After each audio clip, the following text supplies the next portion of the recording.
start by standing up before anyone thinks about sitting down. We're going to start with the hands in prayer position, so tadasana namaskara, feet together.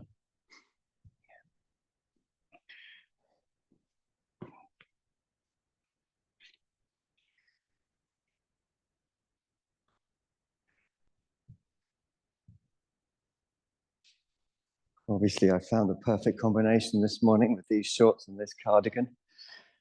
Cutting edge. It's a cutting edge look again. So tadasana namaskara. Breathing through your nose if you can. Feet touching or close. If the thighs meet before the feet, it will be not healthy to force the feet together in that circumstance. So you may have the feet together and legs apart, or legs and feet together, or feet apart and legs together. But the feet rather, should be level, not turned in or out. And then let's start with the feet. Once we've got our alignment, a little bit of movement of the plantar fascia. For me, I've always, so far, never say never, but I've always so far been a lateral stretcher of the feet. In other words, I lift the medial foot, the inside of the foot, and then the other, so that I'm really stretching across the feet. I've noticed some people like to stretch along the length of the feet, which works too. So it's whatever works, whatever establishes a bit of flow, a little bit of flow. And that flow spreads right the way up. So as you get the flow from your feet through making sure the plantar fascia on the feet is being massaged and therefore hydrated, as that flow comes on the feet, perhaps you can feel it in the legs as well. Each gluteal region becomes more autonomous in a sense, in that it gathers around itself. So each gluteal region, each buttock, gathers into itself and becomes firm in a way that's steady, but we're not squeezing the buttocks together. Each buttock becomes firm. So the gluteal creases at the back of the thigh, at the top where the bum and the thigh meet, they cut, what we call cut in, at the same time as the thighs are rising up. But the yogin doesn't hold her breath to do that, because that would indicate using the wrong tool for the job. So we use presence, not planning. Presence is the tool we use. Planning is a tool that got us to yoga this morning. That was planning. And for that, we had to invent temporarily, and the idea that there's a thing called me, myself, I, that travels through space and time unchanged. And that in the past, we said we want to go, the thing, me, myself, and I will go to yoga tomorrow. So that's planning. But it's a construct. It's a useful construct, but it doesn't reflect ultimate reality. That's presence that you need for that. So to feel the gluteal creases go deeper, both gluteal regions gathering, toning, increasingly so. You gather from the medial aspect, you gather from the posterior aspect, you gather from the inferior aspect, the lateral aspect, the superior aspect. And you don't hold your breath, because when you hold your breath or it becomes tight, it means, again, we've picked up planning or the self-construct for a job that requires presence. Not only are we loosening the feet, toning the gluteal regions, and deepening the back of the thighs, the front of the legs rise like a flow, like a current, like a movement, like the movement of magma, like the movement of lava, a sort of steady, slow, deep movement that is accompanying the depth of the gluteal regions and the free breath. Don't forget that. That's the indicator between presence and planning. Free breath, you're in presence. Presence is the only thing that can accommodate all of this, all the interrelationships that are going on between breath, between fascia, between nerves, between thoughts, between gravity. All the interrelationships can be known as a whole as a dance. Further up the body, the tummy lightly tones as it lifts, as the ribs lift, but we make sure not to become armored in the fascia. Let's not forget that the fascia has more nerve endings than the muscles, and fascia is very, very sensitive, very sensitive. And fascia is everything, is everywhere. It's all the structural stuff of the body, except bones, is made of fascia. Even around the nerves, there's meningeal fascia that contains the nerves, that houses the nerves. So think of it as a flow. When relaxed, it becomes a fluid or semi-fluid. Fascia becomes fluid or semi-fluid. When tense, it hardens. When unsure, it hardens. We want that fluid state. Head is in line with the spine. Breathing is through the nose if you can. Left hand presses gently, appropriately into the right hand and right into the left. Collarbones become wide. Breath becomes deep. Watch out for the habit of slipping into the self-construct. It's a habit, it comes again and again. So we're just aware of it through our breath. As the collarbones become wide, the shoulder blades gently deepen, the side body lifts. The lower back lifts, the fascia stays super soft and fluid. The head is lifted, the crown is lifted. Interlace your fingers, stretch your arms diagonally down. Raise your arms up. Urdhva Pada Angulyasana Tadasana. Urdhva Pada Angulya means upwardly raising the fingers, or Urdhva, upwards, Pada, bound fingers. So up with the bound fingers in Tadasana. So all those things we talked about in Tadasana are applying here now. Start with the feet, again, calmness, conditions, connection. We should be going into like super contentment, super calm. Deep breath. That's how the body works. The body works through calmness, doesn't it? You know about the parasympathetic nervous system, how it supports the circulation of blood, how it supports the circulation of blood, how it supports the immune system. Sympathetic to calm. Take a big wide circle. Arms by your sides, back to your feet. Deeper breaths, dropped shoulders. Deeper breaths, dropped shoulders. Soft fascia, flowing fascia, fluid fascia. And we can feel for ourselves that mental states are immediately mirrored by fascia, but here's the cool thing. Not only are mental states mirrored by fascia, but the other way. What fascia does affects the mind, just as what the mind does affects the fascia. So you can deliberately contemplate softness in the body, feel softness in the fascia, feel flow in the fascia, feel fluidity. And the mind will follow, the breath will follow, the universe will follow. All we got to do is learn to trust. Now, when you're ready, raise up the left heel and don't hold the breath, relax. Imagine it was a sunny morning.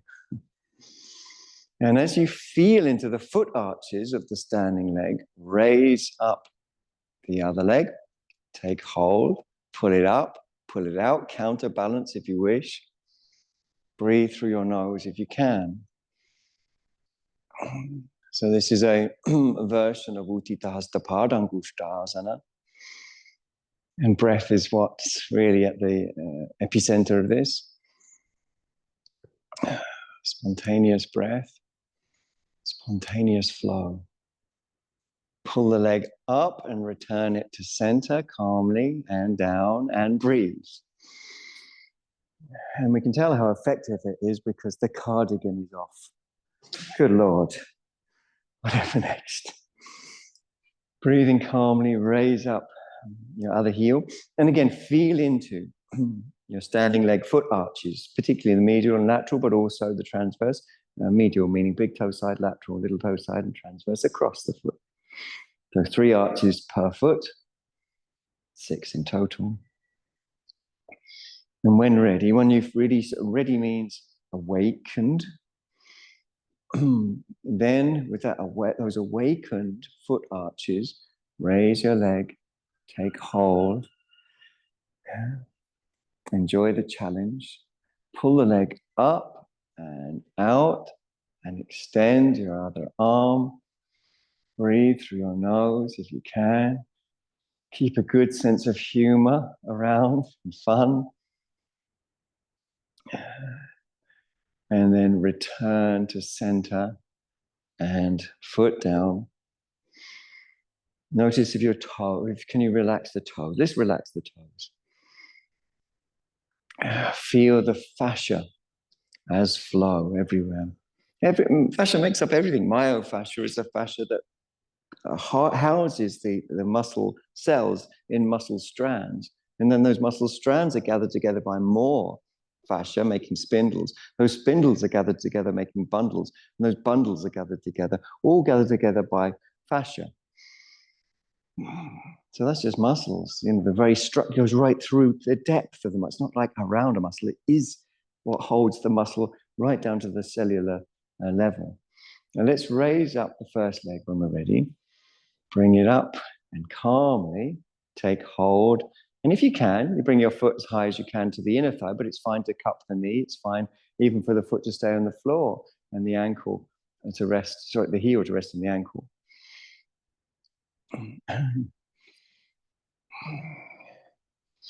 So think of it like surfing, which I'm led to believe is fun. So, people who love surfing really, really love surfing. I have done it a few times, probably, I don't know, 20 times maybe. Not a lot. Very amateurish. But people who really love it because of the instability. They're riding the waves. So think of the instability here, the anitya, like surfing, you're riding waves, That's fun.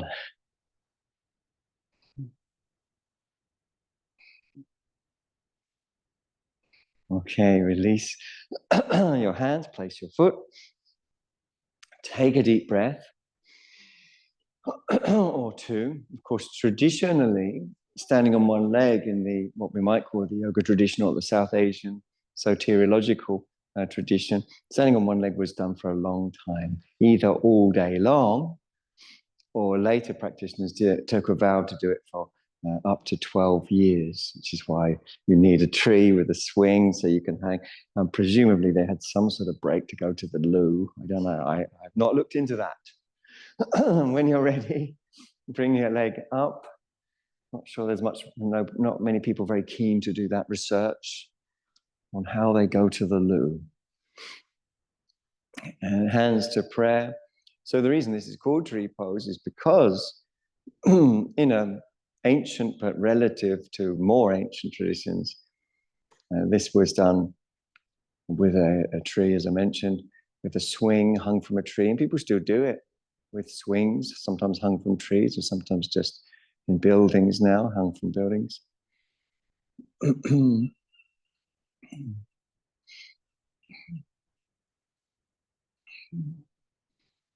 And again, let's consider it like surfing. So it's like you're riding waves, and that's fun.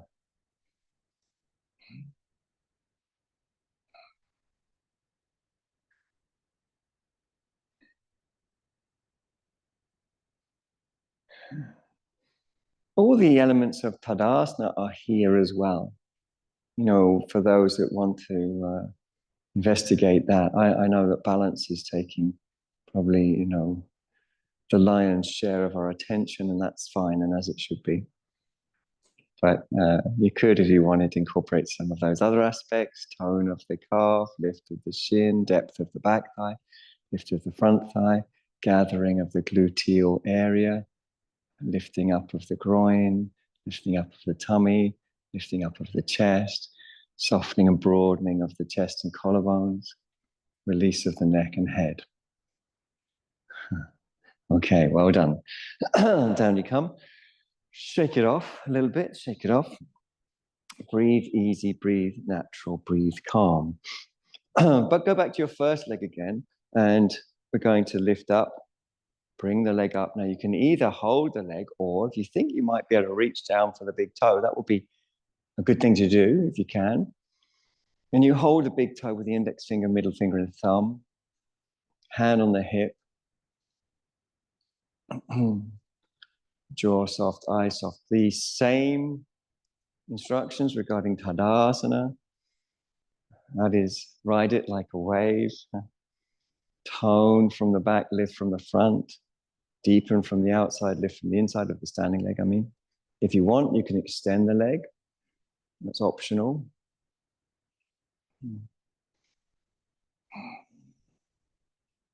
You could try leaving the leg there. It might cause upset though. And then bring it down again. And then catch your breath, because it was a journey. Shake off if you want. Take deeper breaths if you find them useful. So there's a sense of looseness mentally that echoes through the body physically that causes the fluidity of fascia. And often fascia is implicated in nerve pains that can't be identified otherwise. So sometimes people are looking for a cause of a back pain and they've looked at everything, but they haven't seen that the fascia itself is tense and pressing on the nerves. So that's often a backup. Let's go to the other leg. And when we're ready, feel into the foot arches, breathe through your nose if you can. Raise the leg. Standing leg is doing its Tadasana stuff. Or reach down through and hold the big toe, or anatomy books actually call it the great toe. And then if you want, there's the option to extend the leg out, breathing through the nose. It's all just an investigative ride. The purpose is not the pose, but to use up habit patterns. If you want, you can leave the leg there. Try it if you want. Practice femoris muscles, and then bring the leg down. Loosen off in any way that works.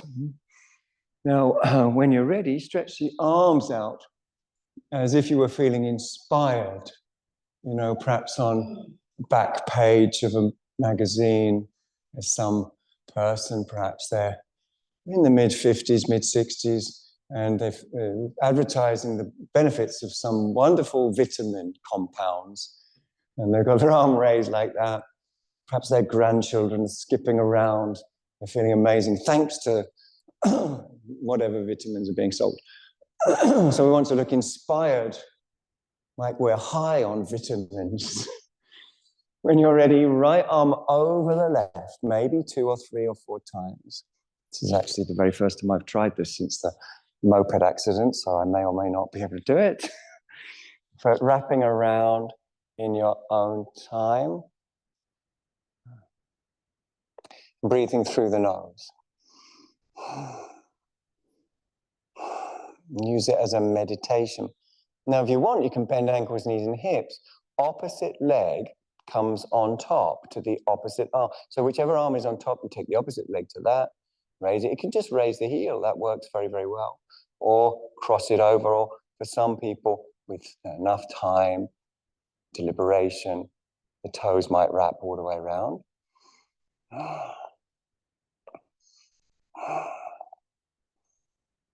Keep the jaw passive.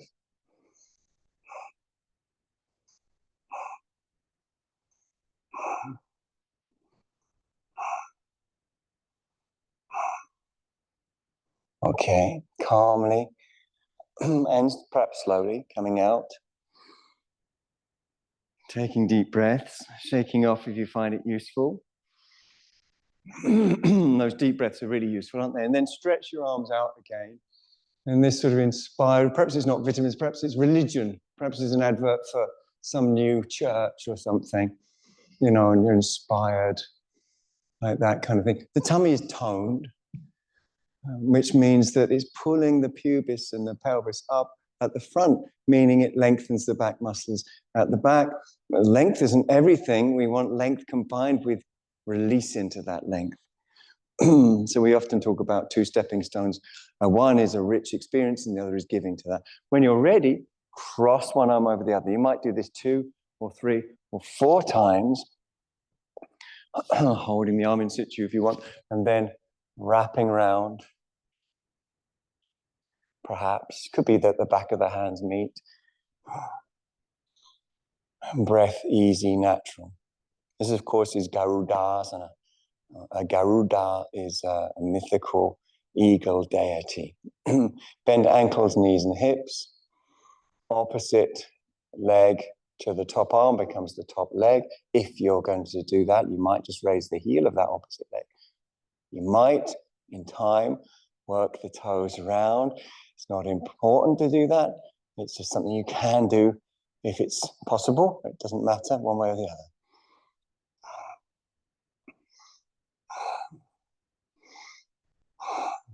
Breath, breath, breath.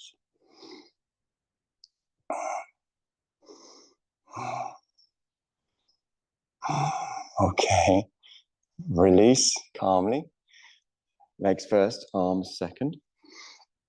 Shake off if you any way that's effective for you. Deep, natural breaths. Now we're going to take a block or a couple of blocks, if you prefer, to support us as we come into a forward fold. It's not just any forward fold, it's the preparatory for Ekapada Galavasana posture, which you may or may not know. Gulliver is not Gulliver like Gulliver's Travels, it's a South Asian name, and it's the name of a sage. We're going to raise up the left leg, cross it above the knee of the right leg. We're going to bend the knee and slowly work our way down, and it begins to pull on the IT band. You might bring your hands down onto your shin, catching your breath there. If things keep melting, and that's the sensation we're looking for, melting, then it may come to pass, and it depends how tall you are too, how long your arms are and so on, may come to pass that it's appropriate to reach for the block at some point, if it's conditioned by melting rather than conditioned by reaching out, upadana. If we reach out, then the fascia will harden.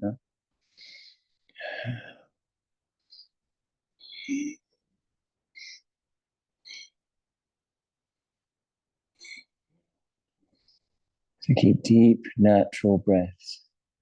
Ekapada Galavasana is actually a balancing pose. So if one were to do that pose, we would bring our hands eventually flat to the floor, and then we'd rest the shin across the upper arms and lift the other foot up off the floor and be sort of flying.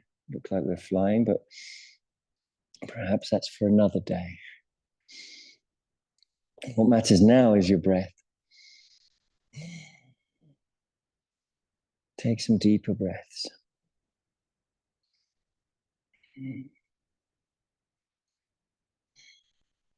Remember, it's not just a rich sensation like a stretch, but it's giving to that rich sensation that completes the journey of yoga, which is a journey from an experience of things being independent, me, you, us, them, can, can't, to things being interdependent. Everything becomes more Venn diagram. Okay, come up calmly when you're ready. Take a breath. Anything you need to do, whether it be a dynamic shake out, kick out, or a little sassy move like I've got going on here. I mean, can't help myself with these bad boys. They're bringing out the sass. And then when you're ready, cross your leg over the other. Breathe easy without holding your breath. Again, bend. Take your time. You move through melting. Move through melting. Rather than upadana. So melting is an absorbed process and it's timeless. Reaching out is time-based. I want to go from here to there in this much time. Usually it's sort of now.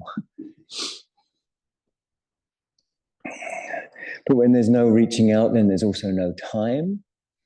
You become unaffected by time, as Patanjali says. Kalinanavachedat.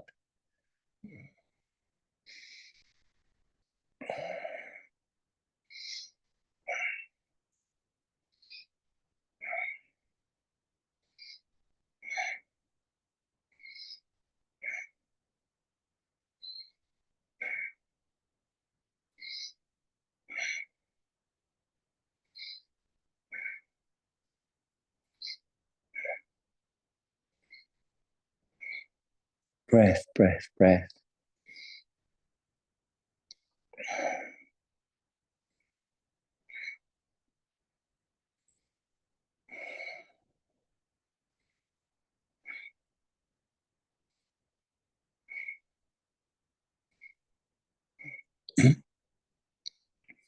Some people find bending and extending the knee of the standing leg can help them massage into the IT band of the bent over leg. So you're welcome to do that if you find it useful. Coming up calmly when you're ready. You need strong legs. Well done. Take that brick into your hand. Step your left foot to the left side of your mat. Hold the brick in front of the pelvis. Breathe through your nose. Broad collarbones, deep breath. Broad collarbones, deep breath. A little buoyancy at the pelvic floor, a little support. We call it mula. Mula plus adhara. Muladhara means root support. And what is the support? It's supporting our awareness to stay in the central channel. That's what Muladhara is. People have, in recent years, physicalized this as if it's some mechanical, physical action. It was never meant that way. It's root support for consciousness in the central channel. Turn your left toes in. Turn on the ball of the right foot first and finish the last bit off on the heel so you guarantee heel to arch alignment. But you can always double check. Then raise your brick up. Keep your tummy lightly toned. Inhale, exhale, trikonasana. As you come down into trikonasana, notice how the weight changes on your front heel. Breathe through your nose if you can.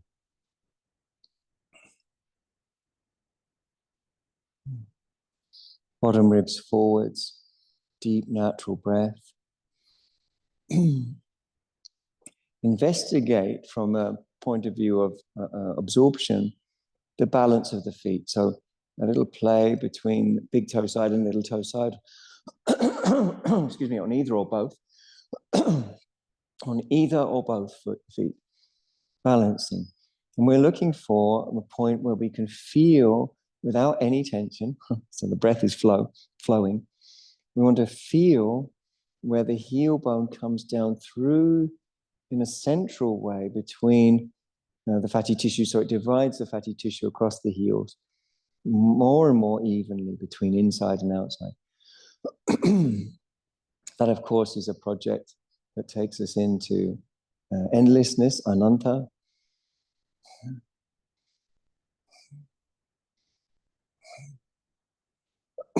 Something that's endless is infinite, and that which is infinite and renders the finite to zero.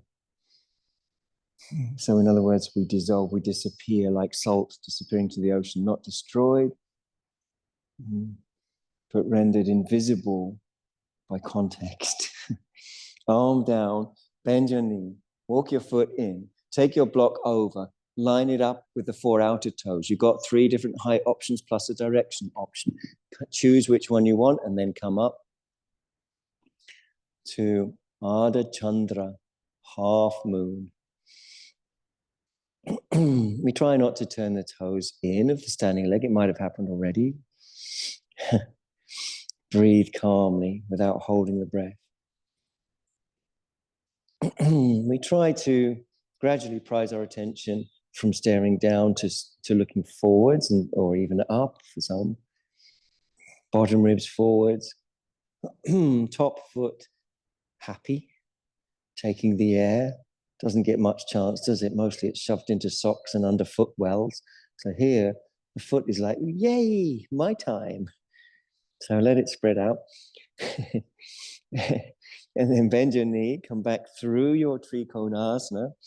Trikona, of course, 3 angles, or even 3 corners, kona.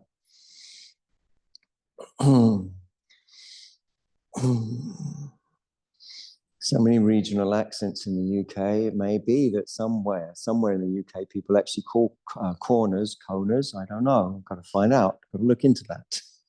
Inhale, come on up. Feet face forwards. Walk your feet together and walk over to the other side. We'll call it side 2, just because we like to label things. So this is side 2. Block in front of you to start with. Breathing through the nose, if you can. Muladhara. What it's doing is stopping consciousness from dropping out of the central channel and just going round and round the samskaric channels, the left and right channel, and so on. The central channel is non-biased. It's central. It's a visceral correlate to the philosophy of being centered, or Advaita, not two. The two channels either side are obviously two. They're Dvaita. So we want Advaita, not two. Not two, but one. And that's the central channel. In the central channel, if the pelvic floor can just nudge and keep buoyant and keep us in that central channel, the mind doesn't take hold of anything. Things arise and pass in the mind, but the mind doesn't take hold of anything. When the mind holds something, it's doing so because it says, that's mine. Out of all the multiplicity, it goes, that's mine.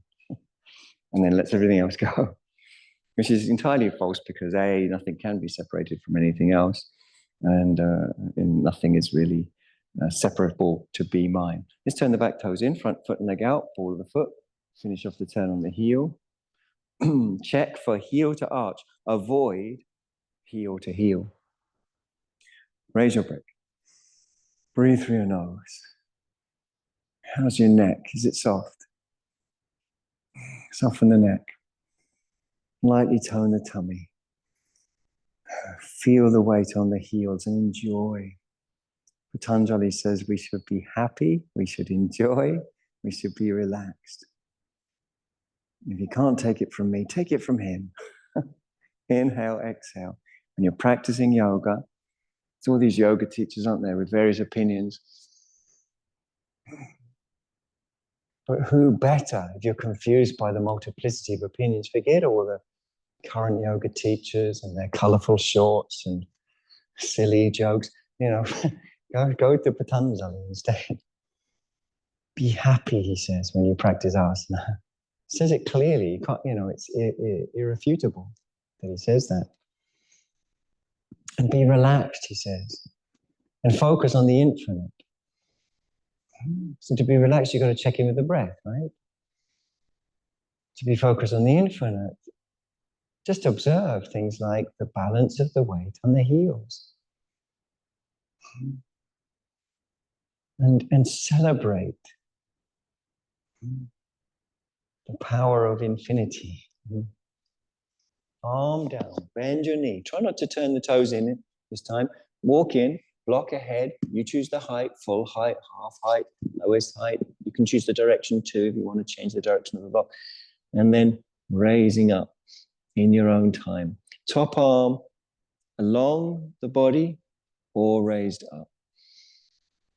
Of course, you can use chairs and things like a chair to support you. That's useful. You can use a wall. A foot on the wall is a useful way to do it. See if you can bring a bit of joy to the raised leg foot. I think of feet, they're a bit like Dobby, the house elf from those Harry Potter films. I actually call them hairy bottom films to annoy Mabel, but anyway, Harry Potter. And then the foot in the air, is like, normally our feet are repressed in socks and in shoes and in footwells of cars and under desks. And they're made to take us here and there without much gratitude or notice at all. Sometimes we might put a little bit of nail varnish on them, but not much else. But now the foot's free, up in the air with a wonderful view of things. So let your foot extend out. Let your foot feel joyful. Wonderful. Bend your knee calmly. Move through the air as if it were a bit thicker than it really is. Back to your trikonasana. Breathe through your nose if you can. Jaw soft, eyes soft, brain soft, throat soft. Inhale, come up all the way. Turn the feet to face forwards and then actually just turn the toes in a little and spend time distributing the fatty tissue that covers the soles of the feet, distributing it. evenly. And that's a lovely thing to do, because you're not reaching out when you're doing that. Reaching out, upadana, is seen as the thing that drives the whole of samsara around. Reaching out, that's what does it. So antidotes like enjoying, the endlessness, like it's sort of pointless, in a good way. The point is that it's pointless, because if something has a point, it has a destination. If something has a destination, it exists within time. If something exists within time, it's inherently stressful. And it's delusional because it posits a thing that travels through time without change. Inhale, lift your chest. Exhale, hinge from the hip joints. Use your brick, any height, full height, whatever height. Hands on the brick, breathe through your nose. Jaw soft. Prasrita Padottanasana. Deep natural breaths. Prasrita Padottanasana. Start with breath. Free flow, natural. On the foundation of free flow, natural breath, on the foundation of it, explore the feet. One could, for example, raise the heels one at a time or both together, or the front portion of the feet. When raising, or if raising the feet, use any raising of the feet to play with the various tissue alignments across the soles of the feet and the ankles.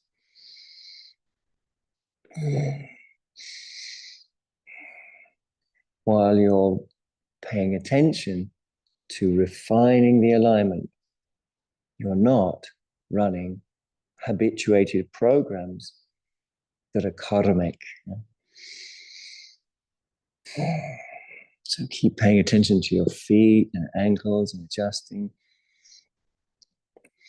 And we can take it through to Tadasana, the same things we felt in Tadasana. While you're paying attention to these instructions, you're not running programs. So instructions such as balancing the feet, deepening the calves. That's a very subtle thing that is codependent on lifting the shins. Neither of those instructions are mechanical. They are instructions about currents, like currents in a river, currents in the ocean. Influential currents. Calf muscles deep. Shins move up through a current. There's a current through the shins. Outer legs are deep, very, very subtle current. The inner legs right up to the groins are lifted. A subtle, soft current from the back of the legs towards the front of the legs, and the front of the legs are lifted. The thighs have this current rising up, searching through the legs with this current for anything that could be picked up by it. It's possible that when we work the legs like this, when we bring these currents into the legs, that it will release the hamstrings more and the pelvis might tilt more.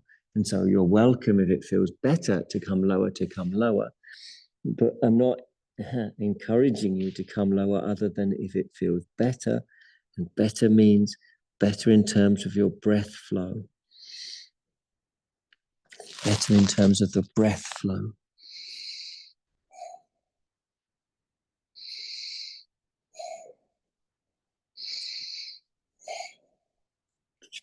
If the mind drifts, it will drift back into samskaric patterns, which are not good or evil, they're just karmic.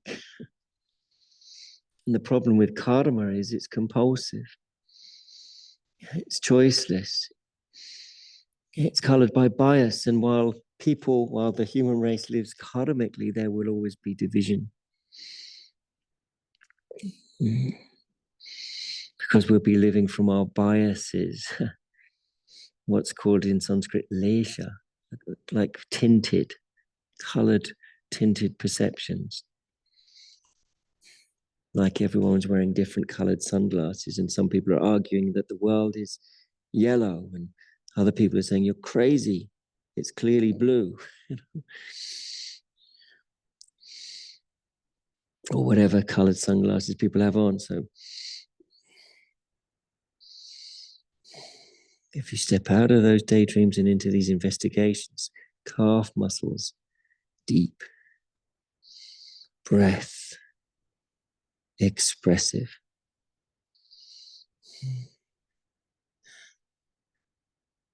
Currents rising up through the thighs without holding the breath. Depth at the very top of the outer thighs, just underneath where you can feel the top outer thigh bone. There's depth just below the greater trochanter. Lift in the inner groins, depth from the gluteal creases. Lift from the front thighs right up to the front groins. Depth from the front groins.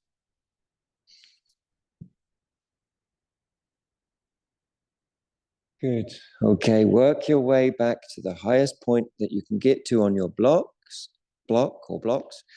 Walk your feet towards each other a little bit closer.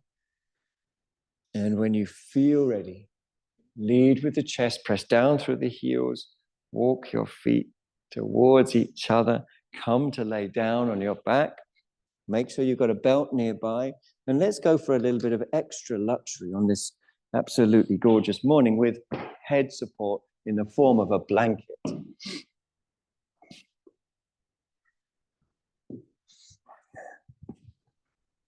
Pretty nice, huh?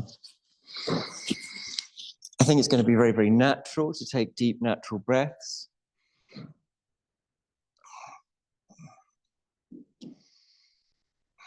So allow deep, natural breaths.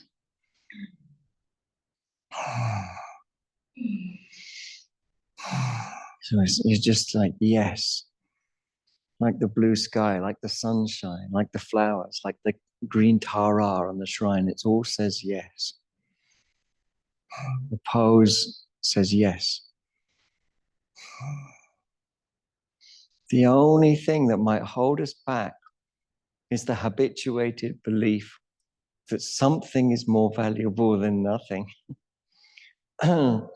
Whereas in yoga, nothing is more valuable than something, and nothing means openness. It doesn't mean so much that, you know, you're impoverished. Well, it doesn't mean that you're impoverished at all. It means that there's a feeling of openness. Not grasping anything in particular means that we're available to be open to all of this. And when we're available to all of this, we realize that it's a field of impersonal change, like a kaleidoscope. We don't believe it because we've read it in some Buddhist book, which just makes you, you know, a religious, uptight Buddhist. But instead, we see it for ourselves. Ehi pasiko, as the Buddha said. Come and see it for yourself. Now, once the body is really settled, and I hope it, you know, you're enjoying some settling now, we're going to take our belt, or patika, and we're going to raise up the leg furthest away from Tara. If you're here in the room, at home, Zoom, it doesn't matter. You raise whichever leg you like. And then we're going to bring the belt around the ball of the foot. Now that requires PP, precision placement. And the precision is dictated by, yes, it's on the ball of the foot. No, it's not crushing the toes, but something more than that is the coming together of awareness. So you might do things like stretch the ball of the foot across the belt. I sometimes pull the big toe side of my foot down. And then as I bring my foot back to the belt, I'm also broadening the foot laterally, stretching across. And I do that multiple times. Pull the big toe side of your foot down, stretch your foot across the crosswise, and then place it back, but stretched out further. The more you can do that, the more you're going to feel those little bony prominences at the base of the big toes, not on the big toes, on the ball of the foot, near the big toe. That's the sesamoid bones of the foot. We really want those to touch. And to do that, we've got to spread the foot. Walk up the belt so your arms are straight, but keep the belt separate so your collarbones are broad. Let go of tension in the neck, if there is any. Let go of tension in the jaw, if there is any. Extend the lower leg with a view to opening up the inner groin.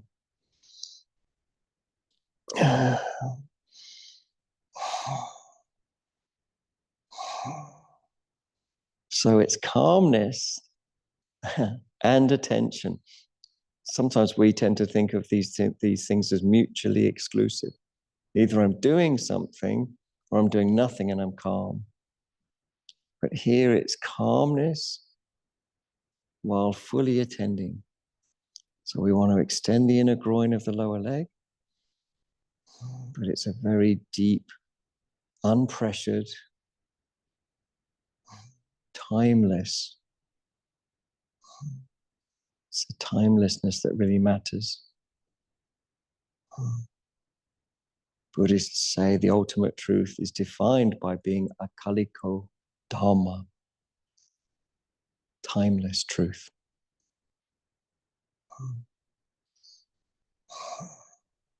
We're going to imagine what yogis call cutting in. That's where the crease at the very top of the thigh deepens, as if someone had a belt and they were pulling that belt into that crease, pulling it away from your head. So don't hold the breath. Imagine cutting in, enter into timelessness, cutting in. Avoid any grasping motivations. They might come up, but just don't take them. It's like a bus with the wrong number. You know, buses can come up to the bus stop and they're like, you want the number 12, but it's the number 53. So it's like, fine, let that go. You know, number 28 comes, fine, let it go. Grasping comes, it's not the right bus. You don't get on that. Maybe some other people get on it, but not you.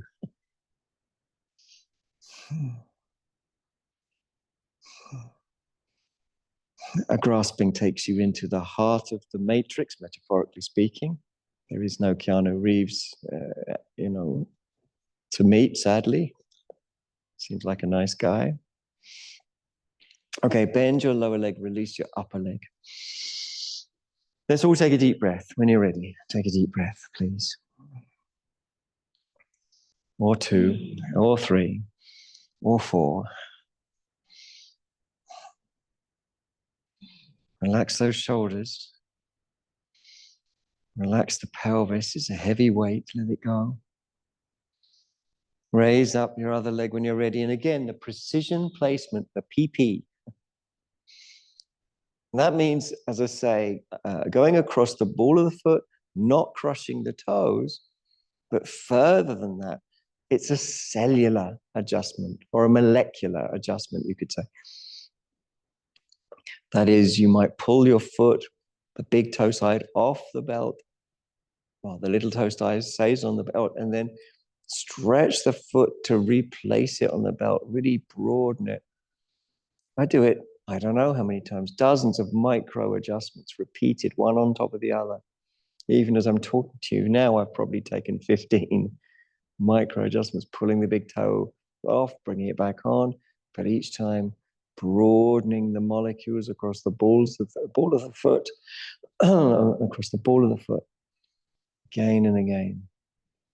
Reaching for sensitivity in the sesamoid bone area of the ball of the foot on the big toe side.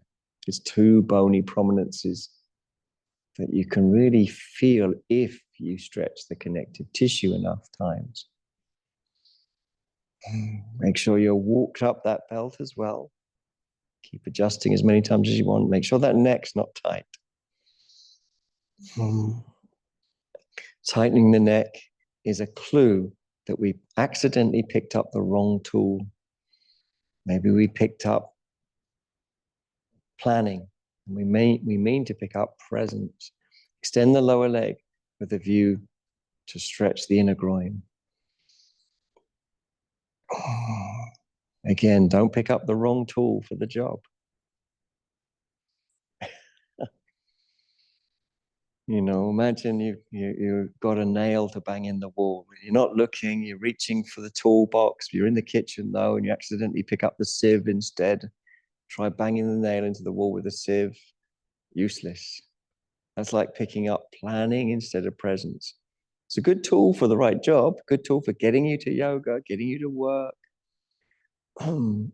booking your holidays, you know. But not a good tool for engaging with the moment when you arrive at it, which you're always in the moment. But sometimes we abstain so we can have a moment of planning. But when you want to engage with a person, engage with the body, engage with music, engage with dancing, engage with nature, then you need presence. And we're engaging with the body, we're engaging with nature now. Cutting in is the deepening of the crease at the top of the thigh. It's a beautiful sensation, as if someone's pulling a belt into that crease. And if you let the breath free flow, it indicates presence. If the breath goes shallow, it indicates planning.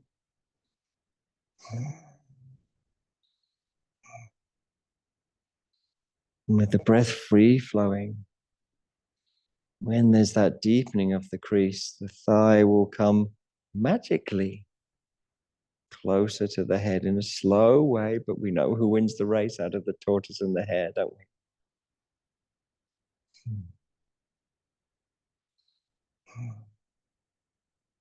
Okay. Wunderbar. Bend your lower leg.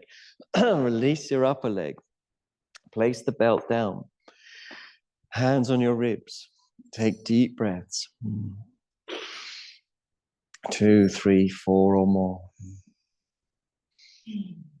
And really enjoy the breath. Really enjoy the breath. Relax the neck, relax the jaw. Unbelievably, and sadly for me, we're getting close to what we'll arbitrarily call the end. There is no ends or beginnings in reality.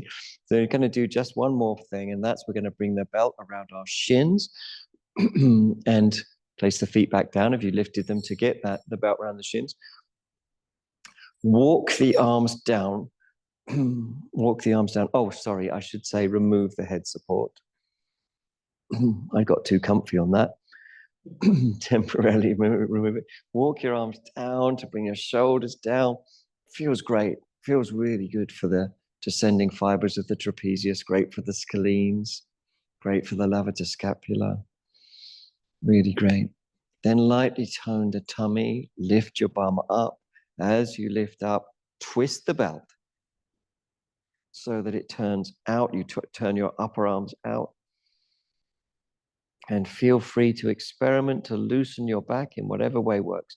Dropping the pelvis, shifting the pelvis, shaking the pelvis, swaying the pelvis, bouncing the pelvis. Whatever way works, just to loosen, to loosen, to loosen, to loosen.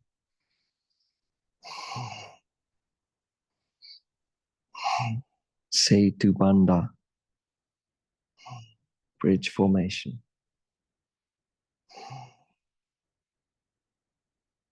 Originally, many of these things didn't have the suffix asana, so it'd just be Setu Bandha, bridge formation.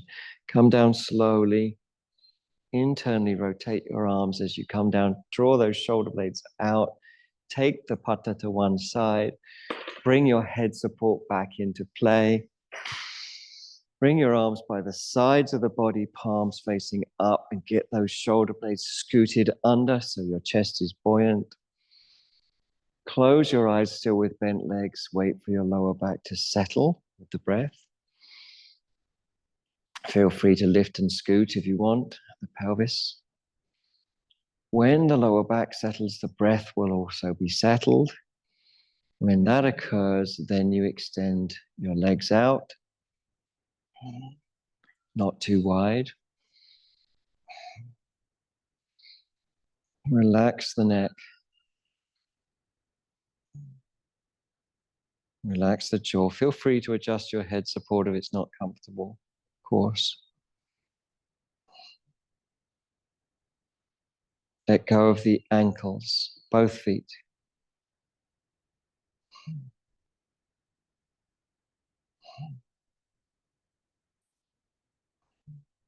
Let go of your right shin, calf, knee. Let go of the left shin, calf, knee. Let go of the hamstrings on the right leg and the quadriceps on the right leg, the front thigh. Let go of the hamstrings, the back thigh on the left leg and the quadriceps on the left leg. Experience the full weight of the pelvis and the release of the tummy. Feel the release of your right back ribs. Feel the release of your left back ribs. Feel the release of the right chest. Lovely feeling. Really lovely feeling. Feel the release of the left chest.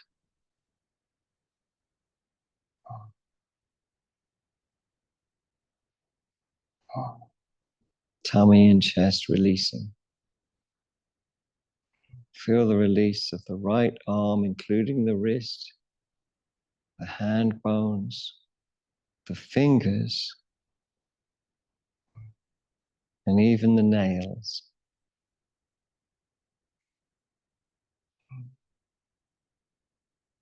Feel the same releases through your other arm bone, lower arm bones, the wrist, the palm, even the nails.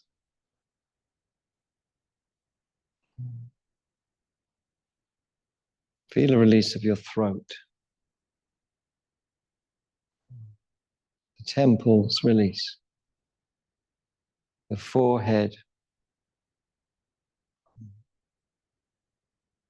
And across the left side of the scalp. The left side of the scalp. Feel a release across the right side of the scalp as well.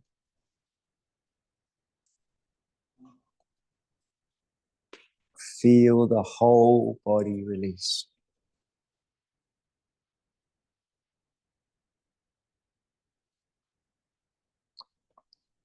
Release through to the back of the skull.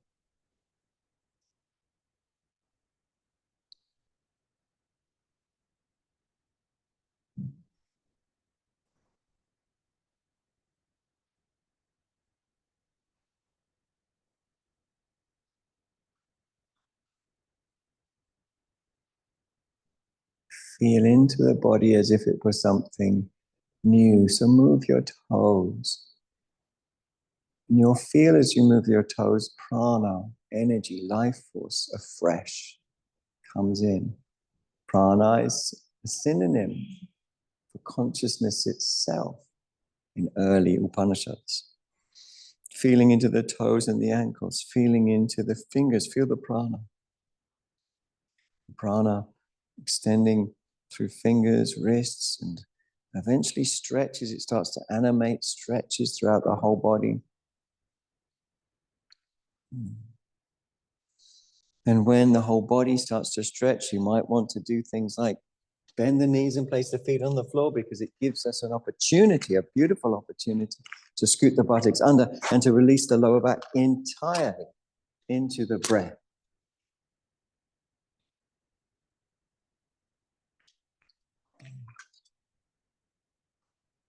When you're ready, roll onto your side, facing away from the shrine side of the room.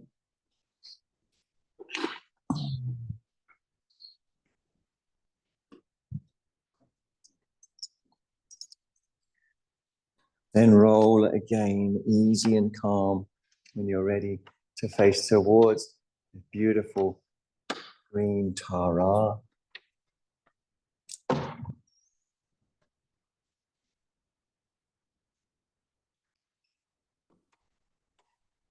And when you're ready, bring yourself up nice and easy from the side.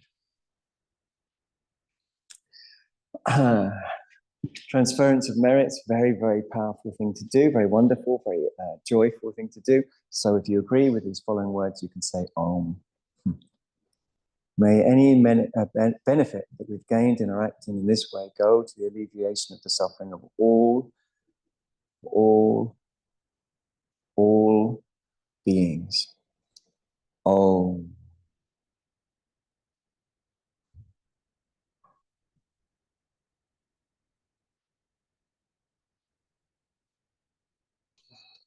As ever, my gratitude is with you all. Thank you so much, Sumas. Don't forget, I've got an immersion in May. That's an advert. That's all I'll do with that. Advert's finished now. Thanks so much for your time. Really lovely. It was so nice to see you. It's been so long. Where you been? See you soon. Stay out of trouble now. Bye, lovelies. I'll try.